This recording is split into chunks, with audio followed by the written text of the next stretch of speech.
Podium Podcast. Lo mejor está por escuchar.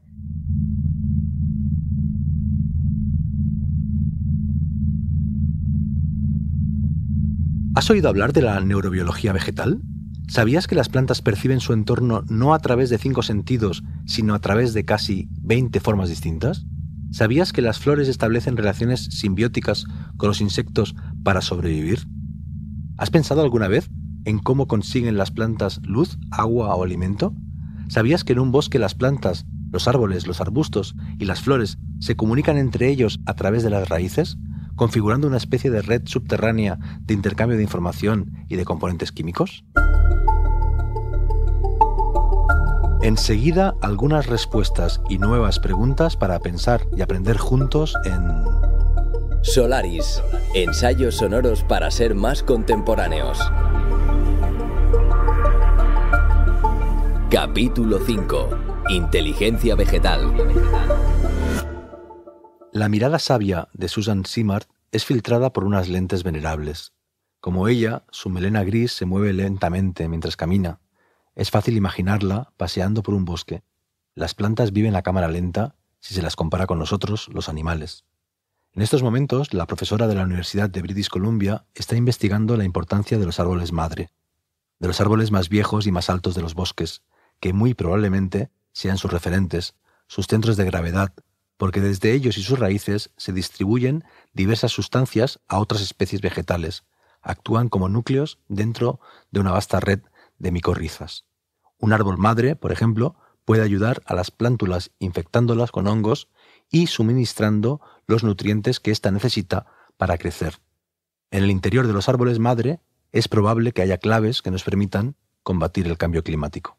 Me has recordado a la abuela Sauce. Poca broma, que el de Pocahontas es uno de los pocos personajes vegetales del imaginario popular. Los humanos siempre hemos sentido más simpatía por los animales.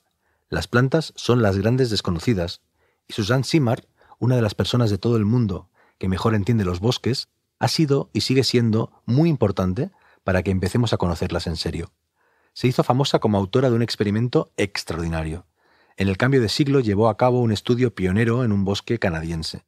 Marcó las hojas de los abedules con isótopos de carbono, C13 y C14, y comprobó que se realizaba una transferencia a pequeños vecinos de otra especie, como abetos, que se encontraban en la sombra. Y viceversa, durante el invierno, esos isótopos regresaban a los abedules más jóvenes que no poseían hojas. De ese modo descubrió que existe una conexión subterránea en los bosques, una red de raíces y micorrizas que funciona como distribuidora de nutrientes. Así nació la idea de que si los humanos tenemos nuestra propia Internet, los vegetales tienen su propia Internet del bosque.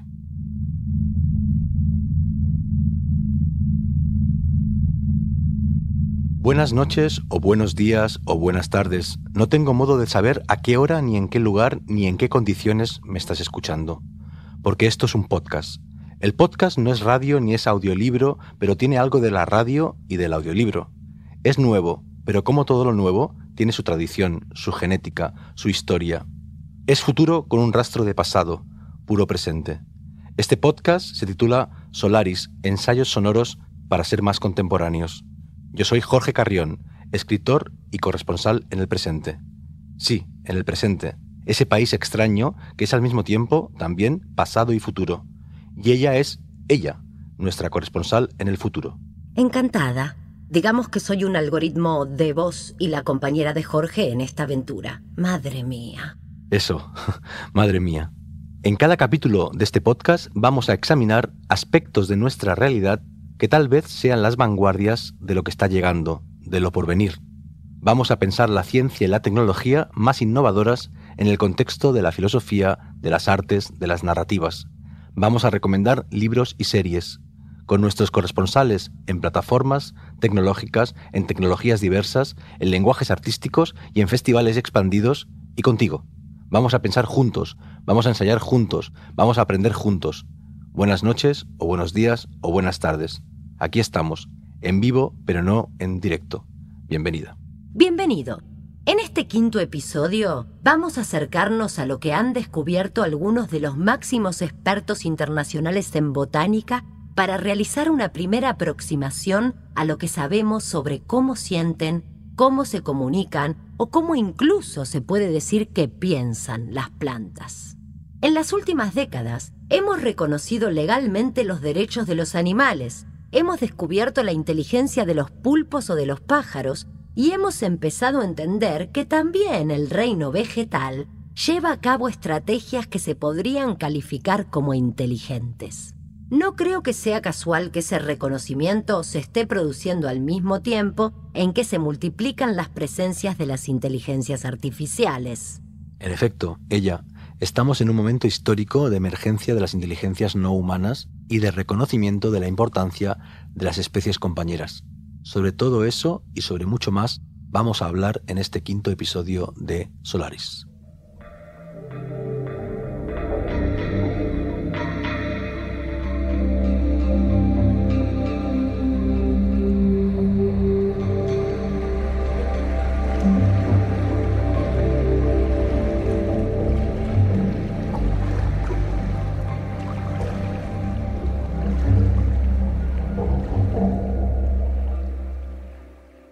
El reino vegetal representa más del 98% de la vida del planeta.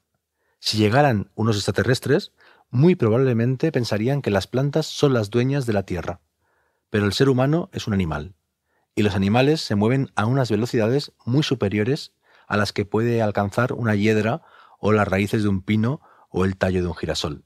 Además, las plantas no suponen un peligro para los hombres. Por nuestro instinto de supervivencia y por nuestras velocidades parecidas, durante milenios, los seres humanos nos hemos fijado sobre todo en el resto de animales. Los hemos incluso divinizado. Pensemos en los gatos del antiguo Egipto. En cambio, pese a que Charles Darwin ya se diera cuenta de sus extraordinarias habilidades y de sus grandes recursos, las plantas, como seres que se relacionan con su entorno y que se comunican con él, no han merecido un estudio sistemático hasta tiempos bastante recientes.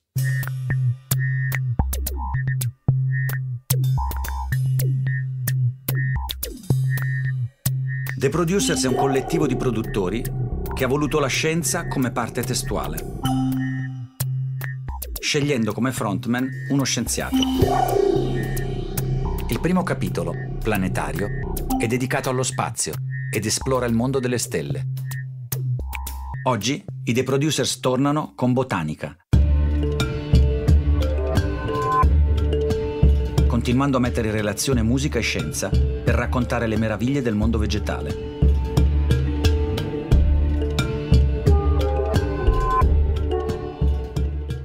Junto con Susan Simard, otra de las voces internacionales que está reclamando atención hacia lo que podemos aprender del reino vegetal, es la del científico italiano Stefano Mancuso. Mancuso dirige en Florencia el Laboratorio de Neurobiología Vegetal. Tal vez ningún libro ha divulgado tanto las particularidades y las virtudes de las plantas como Sensibilidad e Inteligencia en el Mundo Vegetal, que es la introducción perfecta al tema en general y a este ensayo sonoro en particular. Aunque no puedan ver, las plantas perciben la luz. Aunque no puedan escuchar, evalúan las vibraciones. Aunque no puedan degustar, analizan la composición de ciertas materias en busca de nutrientes. Aunque no puedan tocar, trepan. Aunque no puedan oler, recaban información a través de las moléculas COVB que emiten los animales y emiten ellas mismas olores, probablemente como un código de algún tipo de comunicación. Además de esos 5 sentidos, formulados en su modo particular y no humano, poseen otras estrategias para relacionarse sensorialmente con su entorno, como detectar la gravedad y los campos electromagnéticos. ¿Se puede decir que además de sensoriales son inteligentes? Esa es la pregunta del millón. Y Mancuso ha sido uno de los primeros en responder que sí, argumentando científicamente, por supuesto, su respuesta. ¿Puedes leer este fragmento del libro que has mencionado de Mancuso? Por supuesto, Jorge. La inteligencia puede interpretarse como la capacidad para resolver problemas. Las plantas en ese sentido son inteligentes, es decir, capaces de captar señales procedentes del entorno, de elaborar la información obtenida y de calcular las soluciones más adecuadas para la supervivencia. Esto es muy interesante, Jorge.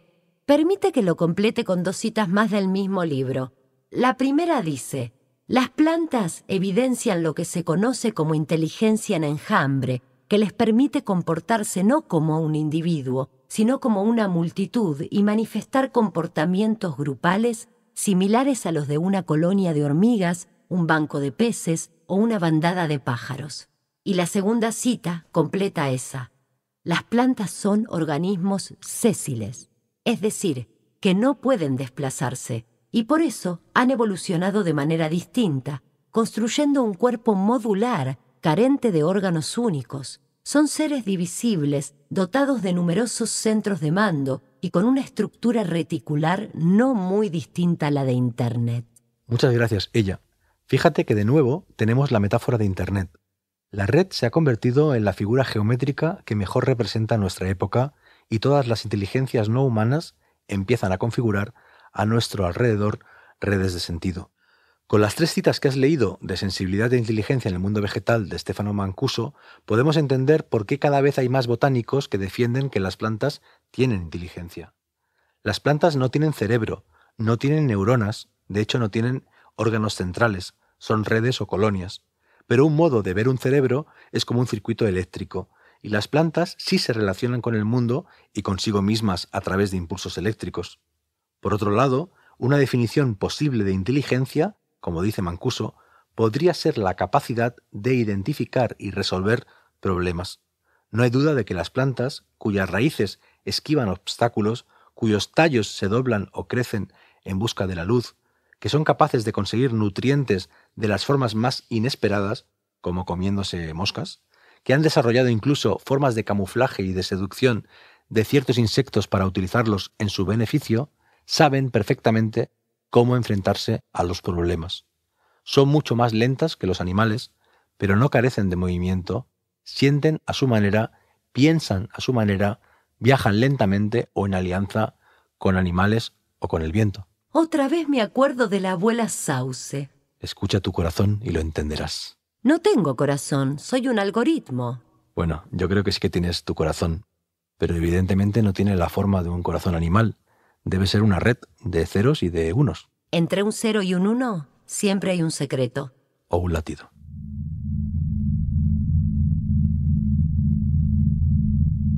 Para entender el comportamiento de las plantas ha sido importantísimo el uso de ciertas tecnologías como la cámara rápida. Hasta que no se grabaron tallos y raíces durante días y semanas y no se pasó la imagen a cámara rápida, no se pudo ver cómo las plantas sortean obstáculos antes de tocarlos o cómo desarrollan estrategias de colaboración. Ella, nuestra corresponsal en el futuro, y yo, vuestro corresponsal en el presente, nos preguntamos hasta qué punto las computadoras, las inteligencias artificiales y los algoritmos están ayudando a generar conocimiento sobre el reino vegetal. ¿Qué sabe del tema nuestro corresponsal en Supercomputing Center, Fernando Cucchietti? Hola Jorge. Pues sí, la tecnología nos puede ayudar porque tendremos mejores sensores para captar señales muy débiles, tenemos machine learning y algoritmos muy potentes y técnicas de Big Data para procesar estas señales y extraer patrones que seríamos incapaces de entender manualmente. Pero también interesante es que la tecnología nos puede ayudar a entender un poco mejor qué es la inteligencia, qué significa pensar. Hoy en día no lo tenemos tan claro. Hoy creemos que la inteligencia no funciona sola, separada de los sentidos, sino que funciona a través de ellos o junto con ellos. Y así es como pensamos. Entonces, esto nos da un poco de idea de qué puede llegar a pasar con los pulpos, que tienen una especie de cerebro distribuido cercano al que imaginamos que tienen las plantas. Y los sentidos son algo que no podemos explicar fácilmente. Apenas podemos conversar e intentar explicarnos qué es el sabor a fresa. Y mucho más difícil para explicar, por ejemplo, qué es el color rojo a un daltónico, y compartimos el sentido de la vista, solo que lo experimentamos de manera diferente. No tenemos ninguna manera hoy en día de imaginarnos qué es tener un sentido diferente, cómo sería. No tenemos idea de cómo entender a seres vivos que experimentan el mundo de otra forma, con otros sentidos. Una forma en que la tecnología nos podría empezar a ayudar en esto es estudiar lo que hacen los sistemas de inteligencia artificial, las redes neuronales que interpretan imágenes de manera muy diferente que nosotros. Ven sensores, ven señales en muchísimas dimensiones y números y sacan conclusiones de alguna manera. Pues entender cómo funciona allí quizá nos dé pistas que nos deje imaginar qué es pensar diferente. También es interesante cómo el arte contemporáneo, a menudo en alianza con las inteligencias artificiales y las últimas tecnologías, está abordando el mundo vegetal. ¿Cuál es tu visión de esa tendencia? José Luis de Vicente, nuestro corresponsal en Sonar Más D. Yo creo que lo más importante que está pasando hoy en el mundo del arte, igual que en el de la filosofía, es el reconocimiento de que los humanos no estamos solos en el mundo y que hay otras formas de habitarlo, de acceder a la realidad más allá de las humanas. Por supuesto, una de las más importantes es la de nuestros compañeros no humanos, los vegetales, de los que nuestra vida depende en múltiples maneras.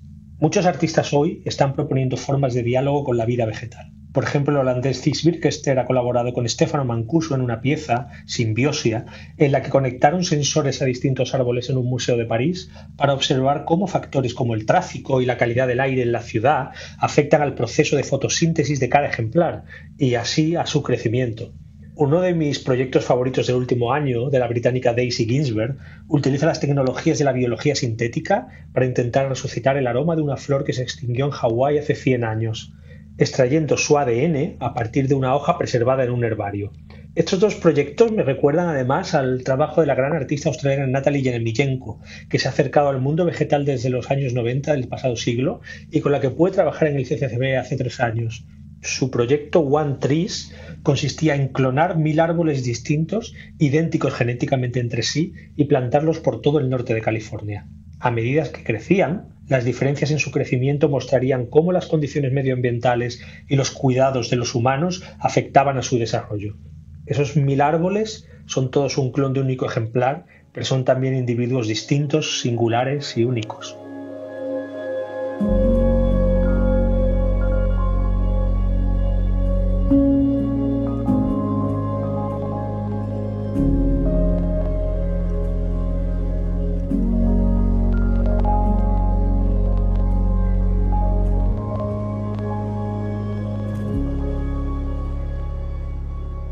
En el primer capítulo de Solaris, dedicado al tiempo acelerado, hablamos de la memoria de los elefantes, que visitan durante años los esqueletos de los miembros de la manada que han ido pereciendo.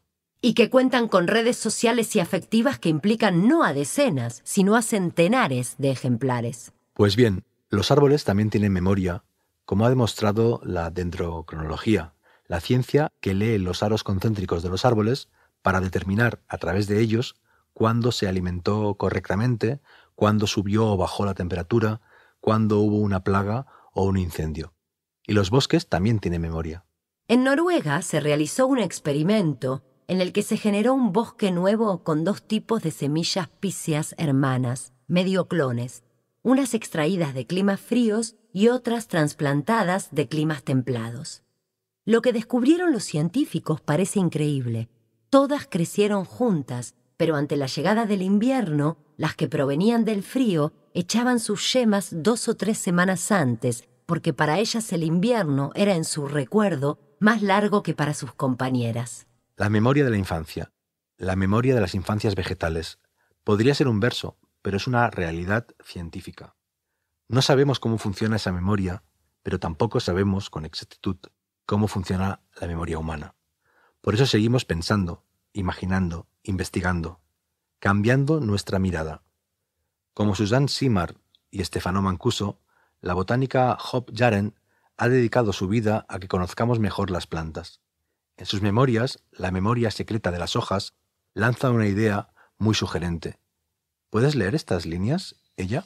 Traté de imaginarme una nueva ciencia ambiental que no se basase en el mundo que nosotros deseábamos tener en compañía de las plantas, sino más bien en una visión del mundo de las plantas en el que nosotros tuviésemos un lugar. La biología del siglo XXI está intentando cambiar nuestra mirada sobre el reino vegetal. Una mirada más humilde, porque realmente somos una minoría que sobrevive gracias a la fotosíntesis de una gran mayoría vegetal.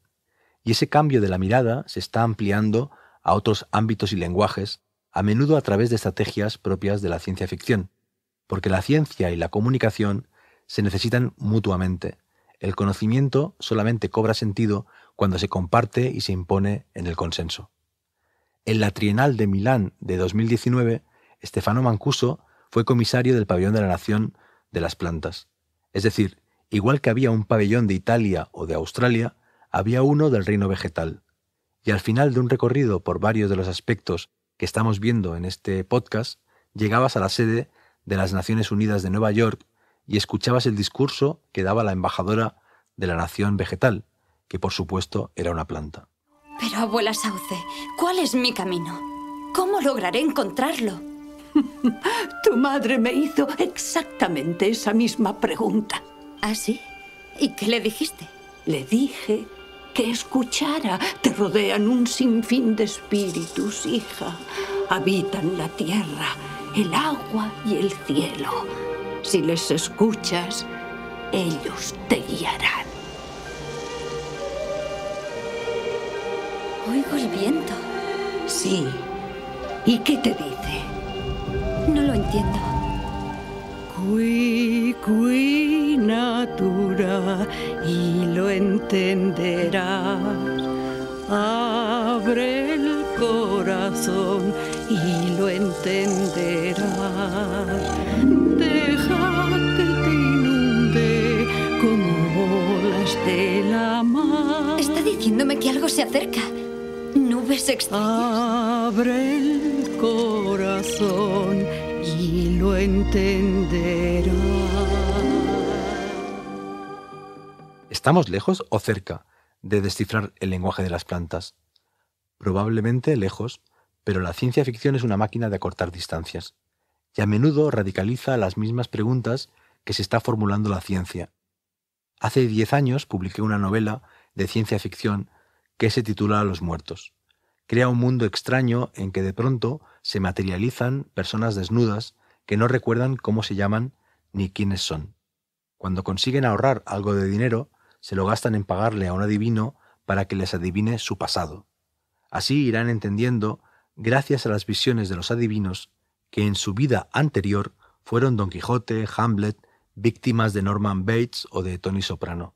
Son los muertos de la ficción. ¿Tienen derechos?, me pregunté en la novela. ¿Deben ser tratados éticamente? Es una pregunta tonta, un debate absurdo, pero también fueron debates supuestamente absurdos durante siglos, el debate sobre si la esclavitud debía abolirse o el debate sobre si las mujeres podían votar. En los últimos años se ha vuelto muy serio otro debate que hasta finales del siglo XX parecía bobo. ¿Los animales tienen derechos? La idea generalizada de que los humanos son los únicos que experimentan la consciencia ha quedado totalmente desfasada. Recuérdese que en 2012 los científicos que estaban redactando la Declaración de Cambridge sobre la consciencia llegaron a la conclusión de que todos los mamíferos y las aves y muchas otras criaturas, incluidos los pulpos, tienen sistemas nerviosos capaces de experimentar consciencia.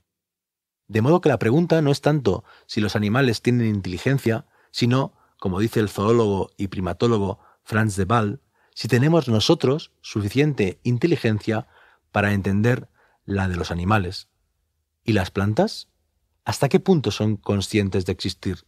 ¿Cómo se relacionan, se comunican, sienten o incluso piensan? En el contexto de la emergencia y consolidación de la inteligencia artificial, los filósofos y los científicos se han empezado a preguntar muy en serio por las otras inteligencias no humanas. Y como ya hemos dicho, y no nos cansaremos de repetir, no es casual que nuestra conciencia de que existen otras inteligencias biológicas, animales, vegetales, ecosistémicas, haya surgido en el mismo momento en que empezábamos a dar forma a las inteligencias artificiales y a ser conscientes del cambio del régimen climático. Mientras hablabas, he encontrado en la red otra cita que nos puede permitir concluir estas reflexiones. Pertenece al libro Lo que las plantas saben, de Daniel Chamowitz. Dice así: la pregunta, sugiero, no debería ser si las plantas son o no inteligentes, pues tardaremos siglos en llegar a un consenso sobre qué significa ese término. La pregunta debería ser: ¿las plantas son conscientes? Y a decir verdad, lo son. Las plantas son sumamente conscientes del mundo que las rodea. Lo que vemos es otro resultado posible de nuestra propia evolución. Un resultado que se desvió por otra rama hace unos 2.000 millones de años. En el caldo de cultivo original, en el principio de los tiempos de la vida, fuimos lo mismo las plantas y los animales, las plantas y los hombres.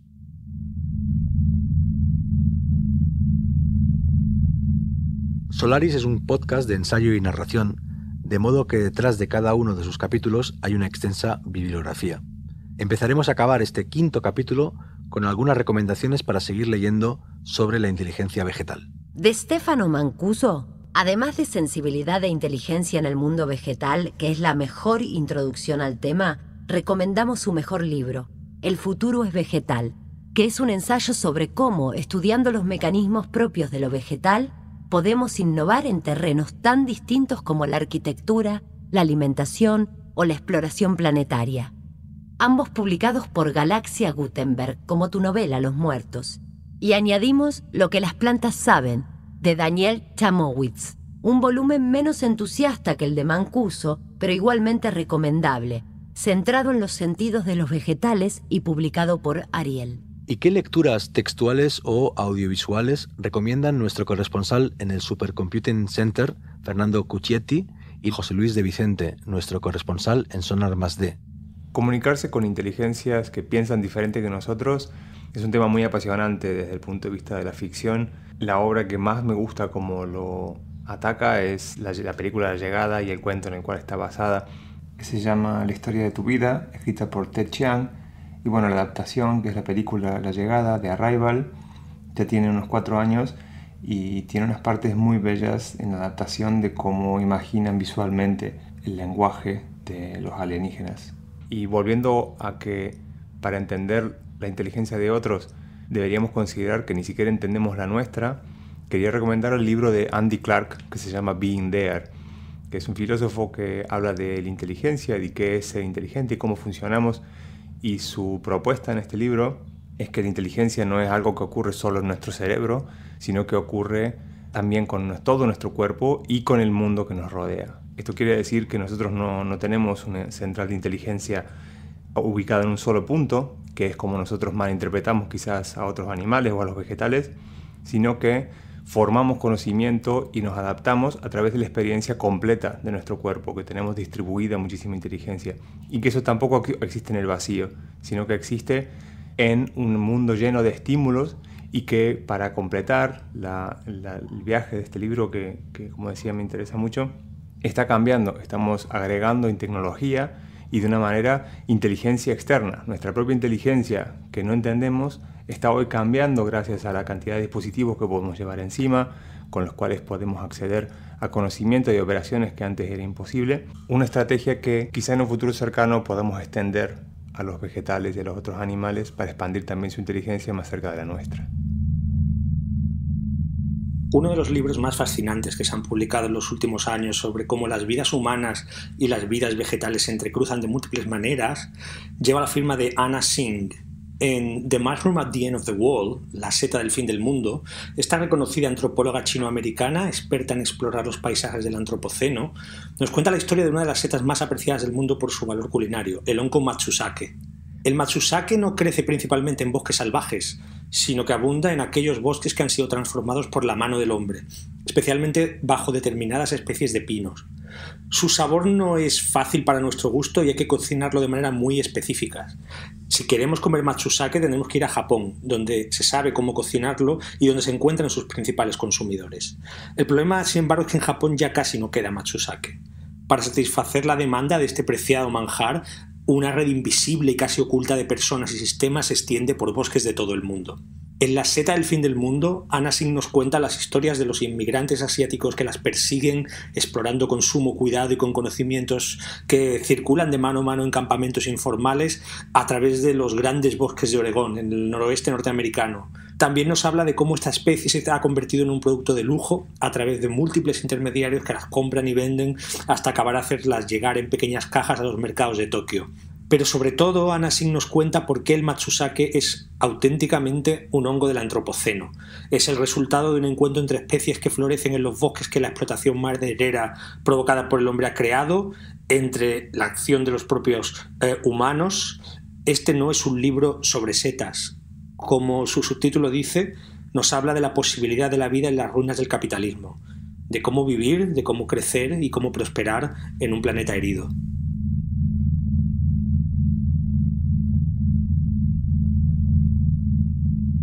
Los árboles más parecidos a la abuela sauce del mundo real tal vez estén en Japón.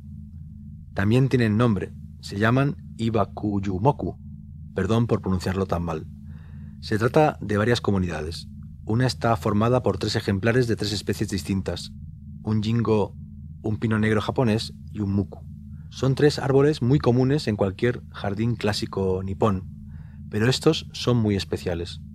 Si nos fijamos en sus fisonomías, veremos que el jingo está inclinado o que el pino negro tiene una cicatriz y que son visitados cada día por decenas de personas que los miran con una mezcla de reverencia, respeto y cariño. Lo mismo ocurre con un jingo que está en el recinto de un templo, un alcanforero y un acebo que se encuentran en el castillo o una peonia situada en otro templo. Todos son venerados porque se encuentran a menos de 2000 metros del lugar donde explotó la bomba atómica de Hiroshima y sobrevivieron. De todos ellos, querida ella, el que estuvo más cerca del epicentro fue precisamente un sauce llorón, o Salix babilónica. Después de ser arrasado, nació de las raíces que sí habían sobrevivido. Sigue estando ahí, a tan solo 370 metros del corazón del horror. Un sauce que llora. En efecto, que no para de llorar, pero tampoco ha parado de respirar, de crecer, para recordar y para que recordemos. Los humanos y los árboles que sobrevivieron y los que murieron, unidos por una memoria común, por la voluntad de vida. La cooperación interespecies que se produce entre hongos y raíces en el fondo del bosque es la clave para entender que ningún individuo está nunca solo. Convivimos con las bacterias, con los hongos, con los parásitos, con las mascotas, con los virus, toco madera, con las plantas de nuestra casa y de nuestro jardín, con los árboles y con los depredadores. Todos formamos parte de un gran ecosistema y de una única conversación. Y con los algoritmos. Así es, querida ella, también con vosotros, mi querida corresponsal en el futuro. Y así terminamos este 5º capítulo de Solaris, ensayos sonoros para ser más contemporáneos. Buenos días, buenas tardes o buenas noches, no tengo modo de saber a qué hora me estás escuchando.